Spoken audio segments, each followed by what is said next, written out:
Hi guys, welcome back to the channel. Let's start with a new video for your class 11th computer science. After for loop we have is while loop. तो यार जो काम for loop कर सकता है वो सारे काम while loop कर सकता है. बस डिफरेंस इतना है कि for loop जहाँ रेंज गिवन हो वहाँ यूज करना कन्वीनियंट रहता है और जहाँ पर कंडीशन गिवन हो वहाँ पर while loop यूज करना कन्वीनियंट रहता है. तो अब while loop का सिंटेक्स देखते हैं. तो यार ऐसे तो समझ आएगा नहीं, आ जाओ अपने ऑनलाइन कंपाइलर पर. तो यार तुम्हें तो पता है इस साइड हम कोड करते हैं और इस साइड हमारा आउटपुट आता है. तो सबसे पहले एनसीईआरटी का ही एक एग्जांपल लेके समझते हैं. मैं सबसे पहले कोड लिख देता हूँ, उसके बाद पूरा समझाऊंगा कोड. तो यार ये व्हाइल लूप का सबसे पहला एग्जांपल तुम्हारी एनसीईआरटी में मेंशन है. इसे हम समझते हैं. सबसे पहले हमने वेरिएबल ले लिया जिसकी वैल्यू हमने दे दी 1. ठीक है, फिर हम लिखते थे व्हाइल कीवर्ड, फिर हम कंडीशन लिख देंगे जो भी कंडीशन तुम्हें सेटिस्फाई करानी है. उसके बाद नेक्स्ट लाइन में जो भी तुम्हें काम कराना है तुम वो लिख देते हो. फिर उसकी भी नेक्स्ट लाइन में तुमने जो भी वेरिएबल लिया होता है उसकी वैल्यू या तो तुम इंक्रीज करोगे या डिक्रीज करोगे. जैसे ही वो इस लाइन पे आएगा वो दोबारा व्हाइल के पास जाएगा जब तक ये वाली कंडीशन फॉल्स नहीं हो जाती. अगर कंडीशन ट्रू है तो ये दोबारा नीचे फिर इसके पास. फिर जब तक कंडीशन ट्रू रहती है ये व्हाइल लूप हमारा चलता रहता है. इसको अगर मैं रन करूं तो देखो आंसर क्या है 1 से लेके 5 तक. अब इसे समझते हैं. सबसे पहले हमने i की वैल्यू दे दी 1. फिर हमने व्हाइल में कंडीशन चेक करी, क्या 1 6 से छोटा है? हाँ छोटा है. अगर छोटा है तो तुम क्या करो, उसको प्रिंट करा दो. हमने 1 को प्रिंट करा दिया. फिर नेक्स्ट लाइन पे हमने क्या करा, i की वैल्यू इंक्रीज कर दी 1 से. तो i में तुम 1 जोड़ दो. i की वैल्यू पहले थी 1, तो अब क्या वैल्यू हो गई होगी, i की वैल्यू हो गई होगी हमारे पास 2. ठीक है, तो फिर ये दोबारा व्हाइल लूप के पास गया. इसने चेक करा कि i की वैल्यू 6 से छोटी है. हाँ छोटी है, तो प्रिंट करा दो किसको, 2 को. फिर ये दोबारा इस पे आया होगा i equals to i plus 1. तो अब i की वैल्यू क्या हो जाएगी 3. ऐसे होते होते इसके बाद 4, उसके बाद 5 और जैसी i की वैल्यू 6 हो जाएगी ये जाएगा व्हाइल के पास, चेक करेगा क्या 6 6 से छोटा है. 6 कभी 6 से छोटा नहीं हो सकता. तो इधर देखो हमारी कंडीशन फॉल्स हो गई, तो ये चलना बंद कर देगा. कहाँ तक, जहाँ तक कंडीशन ट्रू हो रही है. ठीक है, इसका एक और एग्जांपल देखते हैं. तो यार इसका एक और एग्जांपल जिसमें हम 10 से लेके 1 तक वैल्यू प्रिंट कराएंगे. देखो 10 से लेके 1 तक आ गया. अब इस कोड को ध्यान से समझना. सबसे पहले हमने क्या करा, i को 10 असाइन करा दिया.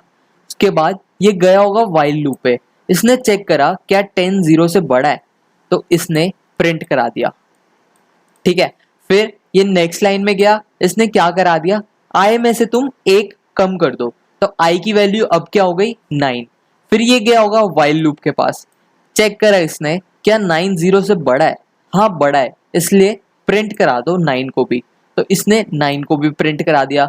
सिमिलरली फिर i में से एक और कम कर दो, 9 की जगह अब क्या हो गया 8. फिर ये गया होगा व्हाइल के पास. इसने चेक करा क्या 8 0 से बड़ा है. हाँ बड़ा है, तो इसने 8 प्रिंट करा दिया. ऐसे कराते कराते कराते कराते ये कहाँ तक पहुंच गया 1 पे. जैसी i की वैल्यू 1 हो जाएगी फिर ये इधर गया होगा, 1 में से 1 हटा दो, तो i की वैल्यू क्या हो गई अब 0. फिर ये यहाँ पे जाएगा, चेक कर रहा होगा कि i की वैल्यू 0 से बड़ी है. इसने देखा कि i की वैल्यू तो 0 ही है, 0 से बड़ी नहीं है, इसलिए प्रिंट मत कर रहा हो, रोक दो. तो इसने 1 के बाद पूरा लूप हमारा रोक दिया. ठीक है, तो यार ज्यादा कन्वीनियंट तो मुझे फॉर लूप ही लगता है. बाकी तुम्हारे ऊपर है, तुम जिसकी ज्यादा प्रैक्टिस करोगे वो अच्छे से इजी लगने लग जाएगा. व्हाइल का मैं एक और एग्जांपल कर देता हूं, उसके बाद हम नेक्स्ट टॉपिक में पढ़ेंगे. तो यार थर्ड एग्जांपल देखते हैं जिसमें हमें 5 बार जय श्री राम प्रिंट कराना है. तो देखो मैंने क्या करा, मैंने वेरिएबल की वैल्यू क्या दे दी 1. ये गया व्हाइल लूप के पास. इसने चेक करा क्या 1 6 से छोटा है. हाँ छोटा है, तो क्या प्रिंट करा दो जय श्री राम.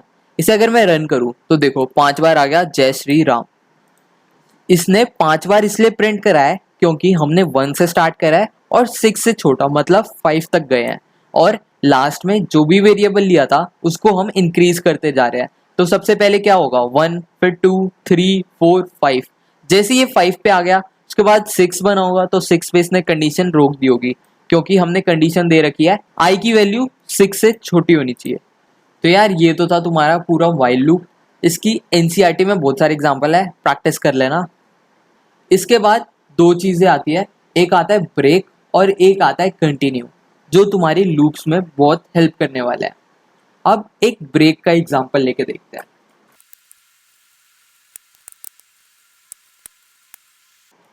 तो यार ये ब्रेक का मैंने एक कोड लिखा है। सबसे पहले इसका आउटपुट देखो क्या आएगा, ठीक है। अब हम इसका कोड चेक करते हैं एक एक करके। सबसे पहले हमने फॉर लूप यूज कर लिया, फॉर, फिर वेरिएबल ले लिया आई इन रेंज 5 वैल्यू दे दी। तो एक्चुअली में इसे जाना कहाँ से कहाँ तक था, 0 से लेके 4 तक। बट ये 0 से लेके 2 तक क्यों जा रहा है, क्योंकि हमने इधर ब्रेक यूज करा है। हम क्या करा रहे हैं, फॉर आई इन रेंज 5 मतलब 0 से लेके 4 तक में तुम चेक करो if I is equal to 3। मतलब अगर जैसी आई की वैल्यू 3 हो जाए तुम ब्रेक कर दो, मतलब इस लूप को तुम तोड़ दो, एल्स प्रिंट आई। और अगर आई की वैल्यू 3 नहीं है तो तुम क्या करा दो, उस वैल्यू को प्रिंट करा दो, ठीक है। एक बार ध्यान से देखो, सबसे पहले हमने रेंज चला दी 0 से लेके 4 तक, और जैसी वैल्यू 3 आए हमने क्या बोला, तुम पूरे लूप को तोड़ दो, ब्रेक कर दो। अगर वैल्यू 3 नहीं है तब तो तुम प्रिंट कराते रहो, ठीक है।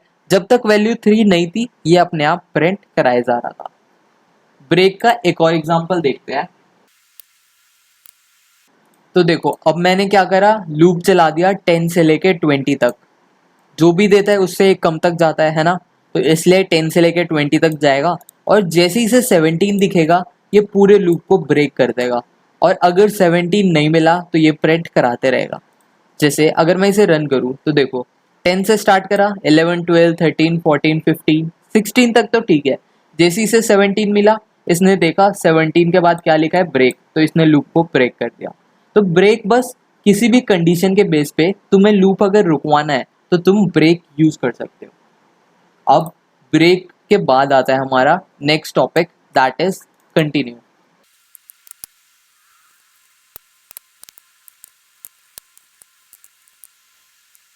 तो यार देखो कंटिन्यू क्या करता है, जो भी तुम कंडीशन डालते हो वो उसे स्किप कर देता है। जैसे मैंने रेंज चला दी 0 से लेके 4 तक की, ठीक है। इसने देखा जैसी आई की वैल्यू 3 है तुम कंटिन्यू कर दो, मतलब इसको छोड़ के आगे वाला कंटिन्यू कर दो। तो इसने क्या करा, 0 लिख दिया, 1 लिख दिया, 2 लिख दिया। जैसे ही 3 आया उसने बोला छोड़ो इधर, कंटिन्यू लिखा है, तो नेक्स्ट वाले पे चला गया, दैट इज 4। इसका एक और एग्जांपल देखते हैं। जैसे हमने 10 से लेके 21 तक रेंज चलवा दी, ठीक है। आई की वैल्यू जैसी लेट्स से हमने 15 डाल दी, जैसी आई की वैल्यू 15 आए तुम कंटिन्यू कर दो, उसको स्किप करके आगे वाला कोड रन कर दो। तो देखो 10, 11, 12, 13, 14, जैसी 15 आया नेक्स्ट वाला उसने स्किप कर दिया, 15 स्किप, फिर 16, 17, 18, 19, 20, क्योंकि हमने इधर रेंज ली थी 10 से लेके 21। तो यार ये कुछ सिंपल से टॉपिक्स हैं तुम्हारे लूप्स के अंदर। तो यार ये बहुत बेसिक टॉपिक्स हैं पाइथन के। अब जैसे जैसे हम फर्दर चैप्टर करते जाएंगे इन सब का यूज़ हम एक्चुअल बेसिस पर देखेंगे कि पाइथन का हमारे रियल लाइफ में क्या यूज़ है, और इसको हम थोड़े और एडवांस वर्जन के साथ और एग्जाम्पल के साथ समझने की ट्राई करेंगे, ठीक है। तो ये इतनी वीडियो तुम्हारे एग्जाम के लिए सफिशिएंट थी, जो कि हमारा चैप्टर था फ्लो ऑफ कंट्रोल, ठीक है। इसके नोट्स मैं अपनी वेबसाइट पे डाल दूंगा, जिसका लिंक नीचे डिस्क्रिप्शन पे मेंशन होगा। तो यार जाके एकदम कोड लिखे हैं सारे कोड ऊपर ऊपर से रिवाइज कर लो, और ट्राई करना कि कोड को वहाँ से कॉपी कर कर तुम अपने ऑनलाइन पाइथन कंपाइलर पर जाकर रन कर कर खुद समझो, और इनकी वैल्यू चेंज कर कर कर देखते रहो कि इसको चेंज करने से क्या होगा, इसको चेंज करने से क्या होगा, जिससे तुम्हारी प्रैक्टिकल अंडरस्टैंडिंग और अच्छे से बढ़ेगी। तो यार डिस्क्रिप्शन में तुम्हें हमारी वेबसाइट की लिंक मिल जाएगी। इधर से तुम नोट्स, अपना सिलेबस, जो भी तुम्हारी ऑफिशियल एनसीईआरटी की बुक है या फिर ऐसे बुक्स मैं जो तुम्हें रिकमेंड करता हूँ, तुम यहाँ पर आकर हर एक चीज़ एक्सेस कर सकते हो। बाकी नोट्स में तुम्हें और क्वेश्चंस मिल जाएंगे प्रैक्टिस करने के लिए, तो यहाँ पर आकर चेक कर लेना. So thank you guys for watching. See you in the upcoming lectures.